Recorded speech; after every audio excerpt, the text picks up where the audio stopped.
products. Okay. It's time for new. First up, we got a book. This is Rosie Revere Engineer. Yeah, and you want me to hold it up? Yeah. It's a very large book. Yeah. And it's kind of cute. It's a large hardcover for kids of all ages. It's got this really cool, like, instead of having like a weird design, it has like engineering paper. Yeah. And it's like a really lovely illustrated book about Rosie Revere, the engineer, and about building stuff, and like there's all sorts of electronics and welding and crafting, and it's just like really cool art. So check it out. Really good for somebody if you want to give a book to a parent, or if you're a parent and you want to inspire your child with engineering. This is an awesome book. Yeah. Okay. I love to carry kids' engineering books. Yeah. That's fun. Next- Everyone can carry a copy of like Horse in Hell. Yeah, next up, by popular demand, a lot of people asked for Eagle Cad Light. So this is the light version. It's $59 or $69. $60, $70. Yeah, and this is a great way to get started. Look at the specifications. We have the hobbyist for small ones. boards, yeah. We have professional, and we have standard, and now we have light. And this has been working out really well. Eagle is Lady Ada's choice of software, and you use It's the best of the worst. No. Yeah. We have a schematic capture and PCB routing modules. I don't include the auto router because it's against my religion.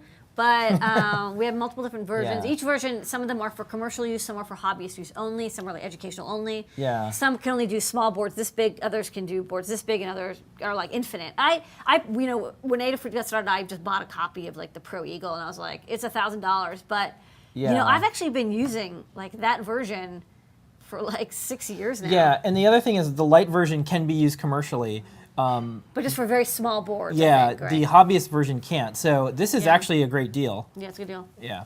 Okay, so let's keep moving. pick it Now, this is the big one, and this is 10% off right now, which is not great for us, but really good for you. So Lulzbot, we have them. One of the things that people asked was, we'd really like an open source 3D printer. Adafruit, and we said, okay, that's really hard to find because there really isn't an open source 3D printer that we can buy. There's kits and like there's the RepRap thing, but an actual fully formed kit that's in a box that a customer would buy, that was not really around until Lulzbot came along. Yep, So, that's actually open source. Like they've actually published stuff. and like open source as far as the way that people define like commercial use is allowed, the schematics and source are up, and so the Lulzbot is now in our store. It's FSF approved. FSS approved, which is They're picky. Yeah, those guys are like They're picky bastards. They're like the Brits, they have high standards. Yeah, so They're not. They're from Cambridge. yeah, so other here Cambridge. it is, and It's a good printer. and it's actually has probably the most diverse amount of materials that you can use with it. The other thing about the Lulzbot is it's supported by a lot of open source organizations. So you've got FSF, you got RepRap, you got Slicer, FreeCAD, OpenSCAD, Printium, Debian, Ultimaker. Ultimachine. Ultimachine, Open Hardware, FSLA, Prusa Research, and the Open Innovation Network. So if Look, you're Prusa likes it, so this is it. Yeah. You're a Prusa fan. And so if you want a 3D printer that respects your freedom and you want to support that, this is a way to do it. So This is a printer for you. Yeah, we had Makerbot Adafruit Edition. We're still trying to decide what our strategy is with all the commercial printers that have some open source, some closed source. For now, we have the Lulzbot. So if you want to get one, You want to support open source hardware it's and available. 3D printers? You guys asked for it, This is your chance. so we delivered. These aren't cheap, so we got them, but Yeah. you get them on a discount. Okay, next up we have NinjaFlex. Let me just hold up the reel. Yeah, and We will have a video for this. we have a full video that we're doing about NinjaFlex, but this is basically flexible material that comes out of a 3D printer. It's a spool. It's a half-kilogram spool. It's a little more expensive than your classic PLA or ABS. Check to make sure that your 3D printer can handle this kind of filament. Most can. And what's cool about it is when it prints out, it's a rubbery, flexible, stretchy material. Great for wearables. Great for wearables, but great for a lot of Yeah, projects. one of the cool things that we It's made flexy. is these little 3D printed flexible diffusers, so they Yeah. can go into clothing. Yeah. And we put Neopixels behind them. We did a We watch also made band. a watch band, so it's a Yeah. completely flexible watch band, and it's durable. Black or white, those are the two colors we have right now. That's kind of Adafruit's thing. We have black and white. Yeah, whatever, look, it's Yeah. good enough. Yeah, just check to make sure your 3D printer can handle it. We know for a fact that Makerbots do because we have printed some on a Makerbot. Yep. And we will have a video, a tutorial soon, but we already have projects that use NinjaFlex. If you go to Learning System and type in NinjaFlex, in the search box, you will get tossed into our wearable projects that use material if you want some ideas. Yeah. We'll have a video soon Yes. that has With everything tutorials. you need to know more. Yep. What it can and can't be used for. All right. Next up, Lady Ada. A chip. Chips. What's this little chip? This is a little MP3 decoder and audio encoder chip. It's a codec from VLSI, known as the VS1053B, or if you work for VLSI, you say VS1053B, because they have very strong Finnish accents, which I can't really imitate. But they're an awesome company that makes these MP3 codec chips. They actually have paid the dollar per chip MP3 royalty for you, so you can use this legally and happily, knowing that somebody in Germany is getting $1. They're good chips. You just stream them in MP3 stream data, and it will magically pop out stereo audio. You can also encode wave or Ogg Vorbis. You can decode MP3, FLAC, wave, Ogg Vorbis, AAC, a couple other formats, PCM, whatever. There's a couple, you can do settings like volume, bass, treble. It also has a synthesizer built in with like 50 different drum and instruments, and you can use those sort of as a MIDI synth. You just sort of send it MIDI data through to the RX pin at like standard MIDI rates, and it will like play it as if it was a synthesizer. So we have a breakout board for this, but since the chip is not available in the US, it's only available in Finland. We buy 1,000 at a time. We thought we'd put some in the store. They come in cut tape, so we just put them in a bag, and you get one. Okay. Next up. I heard this project's interesting. This product. No, this is really neat. This is, I think, this is kind of like a classic Adafruit product that you didn't necessarily know if you could use this thing or if you needed it or whatever, and then Lady Ada comes along and has some great demos and examples of what you can do with this. So this is bone conductive speakers. No, bone conduction speakers. Bone conduction. Bone conduct. It's not conductive. It doesn't. I mean, it doesn't. Yeah. But it conducts sound through bones. Well, it's called an audio transducer, but I call it bone conduction because that's what it's used for. When you see stuff that says bone conduction, this is what is in that device. Okay. Anything else that you? Yeah, you want to go to the overhead? Oh, you want to go to the overhead? Yeah, Okay. I'm waiting. I don't know. That's why I was moving stuff under the overhead. Okay. So I have it hooked up here to like an MP3 shield, and normally you would use a speaker, and this is a 4-ohm, 3-watt speaker with like a standard cone, and the way speakers work is that there's a magnetic coil, and the coil moves in and out, and it makes this pulse, and it vibrates, and then it pushes air out, and the air hits you in the ear, and you hear sound. So this is a different device. There's no cone. There is still a coil, but instead of a cone connected to the coil, it actually makes a piece of metal expand and contract very, very fast. So let me hook this up. You can play a short snippet of sound, just so you can get an idea. So when we connect this up, so I'll just touch the speaker so you can kind of hear what. This is a speaker. Okay, so that's audio. You're familiar with that. So this, even though it's vibrating, I can feel it vibrating. Yeah. You can maybe kind of hear it because if I touch the piece of metal, it's conducting through my skin. But it's vibrating, but you can't hear it. But if I press it to the table, it makes the table into a basically like a cone. A speaker, yeah, it's Yeah. cool. So, and that's just by you pressing it on the table, then you can hear it. Yeah, you can feel this vibrating. If I hold it, it'll vibrate my skin. If I press it to the camera, the whole camera would turn into a speaker. What this is often used for is if you press this to your ear bone, like your jaw, it'll make your head into a speaker cavity. And I could do it, but you wouldn't hear it. Only I can hear it. Yeah. And it's kind of a cool way of like, if you don't want to block your ears, but you want to hear audio, it actually has extremely good quality because your skull is an excellent resonant cavity for audio. Another thing you can do is, you can take like a cup or something, and then you can turn it into a directional speaker. some people, what you can do is if you hold it up to your elbow and then you put your finger in your ear, the sound will travel up your arm bone into your ear. So these are kind of like fun little things. We did a teardown with wearables where we took apart a headband that used one of these for transmitting audio. But this is like fun if you want to have audio or some notification, but you don't want it to be loud. You don't want other people to hear it. You only want one person to hear it, because if it's pressing up against that person's neck or bone or whatever through some fabric, only they'll be able to hear it. So yeah, this is a bone conduction transducer, and it basically thinks it's an 8-ohm speaker, so you can connect it up to any amplifier that can drive an 8-ohm speaker. Okay. It's not as efficient as a speaker though, so if you want to get like the max loud for your watts, use a speaker. Okay, we're gonna need to try to speed through some of these, Yeah. Lady Ada. We have some cables.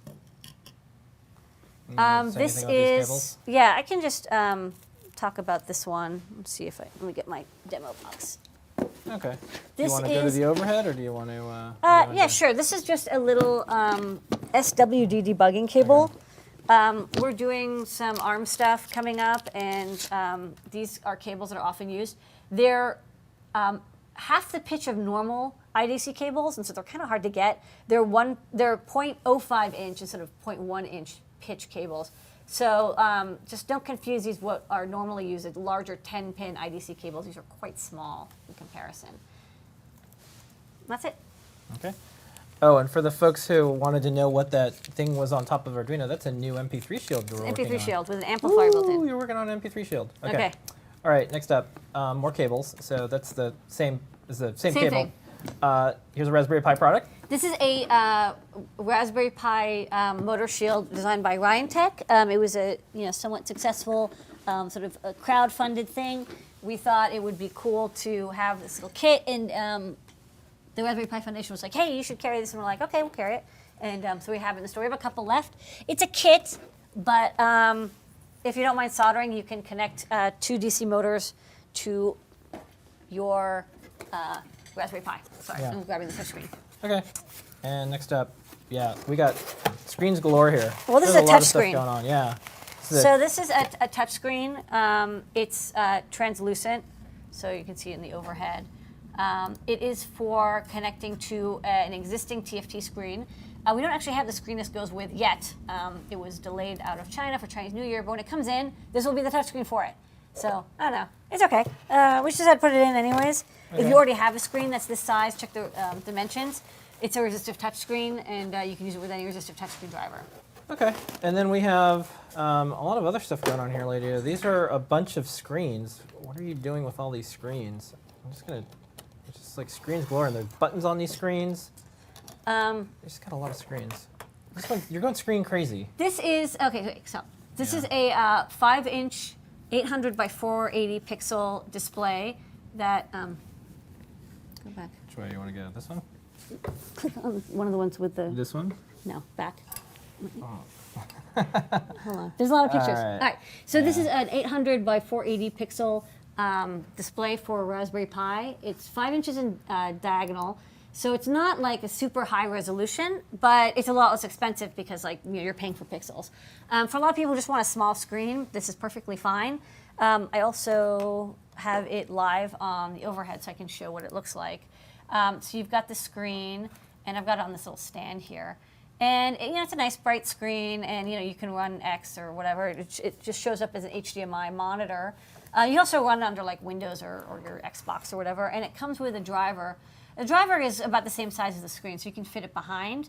And then there's an adapter cable that goes from the driver to the screen, and there's also a little keyboard that you can use for, setting up the contrast and brightness, and whether you want to use VGA or HDMI.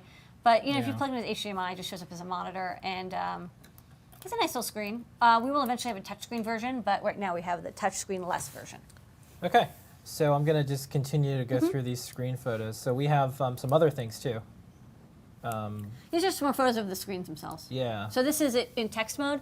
It's got excellent text mode because it's HDMI, so each pixel is 1 pixel, so you don't have any blurry effects. It looks really good. Yeah. And then you decided to get... This is a 50-pin, 0.5 millimeter pitch flex cable. Yeah. This is used if you want to make the connection between the screen and that HDMI driver longer. It comes with a 4-inch one, but this is a 12-inch one. This comes with 4-inch, that's the default, but we have longer cables if you want. Okay. And then it looks like we even have more screens. This is just the display. So if you're interested in using this raw display for something, you can connect up to like a BeagleBone, for example, or there's other microcontrollers that can manage that type of display. We have a driver chip called the RA8875. This is a touchscreen-less version. So this is it's a little less expensive because there's no touchscreen. If you don't need to use a touchscreen for your project, this is a good display. This is a different display. This is a 5.6-inch 1280 by 800. We had a version without audio output. Now we have a version that does have audio output. I don't have time to demo it, but I can show the driver board on the overhead. Okay. Well, I also just have photos. No, I go to the overhead. Go to the overhead. Yeah, I gotta show this thing. All right. Okay. So it's the same style of driver. We've got AV, VGA, HDMI, and power in, but it also has a cable that comes out here, and this is the audio output. There's an amplifier chip underneath here. And you can basically use this for HDMI 1.3, which is HDMI audio and video. So this driver board can drive 2 speakers stereo left and right up to 4 ohm, 3 watts. So you can do 8 ohm or 4 ohm speakers up to 3 watts. So it's like $10 more, but you get to have like speaker driving capability, and the speaker audio goes through the HDMI cable. So if you have something like a Raspberry Pi, you want better audio, or you want like a little enclosed system where you have speakers as well as a display, this driver board is a lot better, and we package it with the 5.6-inch display. So let's go back to what we're looking for at 1694 orange. Okay, great. Back one. Back one. So this is that driver board packaged with a 5.6-inch 1280 by 800 display. And we also have it with a 1280 by 800 10-inch display. So 4. Yeah. 1, 2, 3, 4. Nope. Here. That. All right, great. So this is the 10-inch display. Oh, yeah. Just go forward a couple. Maybe we'll find one where it's on. Oh, where it's on? Yeah. Great. Oh, that's a 5.6-inch. Oops, we didn't grab the photo. I don't think we have that photo. Okay, let's move on to the next product, shall we? Okay, but it's a big 10-inch screen. We'll have one tutorial with all of these video screens eventually, and we'll show a video of all of them. Great. So then what is this one? This is like... That's the same 5.6. That's the same 5.6. I think you just grabbed all the photos. Wonderful. Or maybe they got swapped. I don't know. And last up, not last but not least, we have 2 more things. We've got the stand for some of these displays. Yes, so in some of these photos we have a little stand. It's a bent wire stand. It's super handy if you want to prop up the screen, especially for photos, but also if you have it on your desk. It's called a 7-inch tablet stand, but it actually works with like all sorts of different size screens, from 5-inch, as shown here, to a 10-inch screen. Actually, wait, I think that's the 10-inch screen. It got stuck over there. Okay. Yeah. You want to bounce back to this now. That's a 10-inch screen. Great. There you go. I think we just had them out of order. That's fine. Okay, and then you show with the iPod. Back tablet. to the display here. Okay, Yeah. wonderful. That's it. So that's all the screens. Okay. It was a screen party. It was a screen party for sure. That's Mo's Resistance, our game that's on iOS and iTunes right now. Yes. And it's doing really well. People are learning how to do resistor Learn guides and resistor codes. Yeah. And play a game. Okay. Next up. Finally, we have Fadecandy. So Yeah. Micah came by, and she's been working on this cool ARM-based Neopixel driver. It uses a USB protocol to control lots of NeoPixels and does dithering internally on the chip. And so it can, like, even though it's controlling these like 8-bit per color pixels, it actually gets better color depth because it quickly dithers them back and forth between 2 different colors. So you get better color depth, especially when you're doing gradients. The NeoPixels are good, but like when you get to like really fine gradients, they still look a little blocky, just because our eyes are more sensitive at low lights than at like bright lights. They, just basically linearizes the light to be, when you want to have it twice as bright, it actually looks twice as bright instead of like 18 times as bright. Yeah. So that's what the Fadecandy does. And it's basically designed so that you can plug it into like processing or Java or C++, or whatever your favorite programming language is, and start outputting video or graphics, and it looks really, really good Yeah. for any kind of NeoPixels. Yeah. Strips or squares or whatever. So here's the deal. We have a video that we can show. Tonight, things are happening weird when we play videos through Ustream and YouTube. Yeah. So I'm going to do it. So if we disappear, we'll be right back. But we're going to play a video. Wow, this is like our last Will and Testament. Well, yeah, I'm just letting folks know. So this is all about Fadecandy. Yeah. So we have the little triangle one, and we have this one. I'm going to just go ahead and do this and see Okay. how it goes. Fingers crossed. But we'll be back if All right. anything happens.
Okay, fingers crossed, we're back.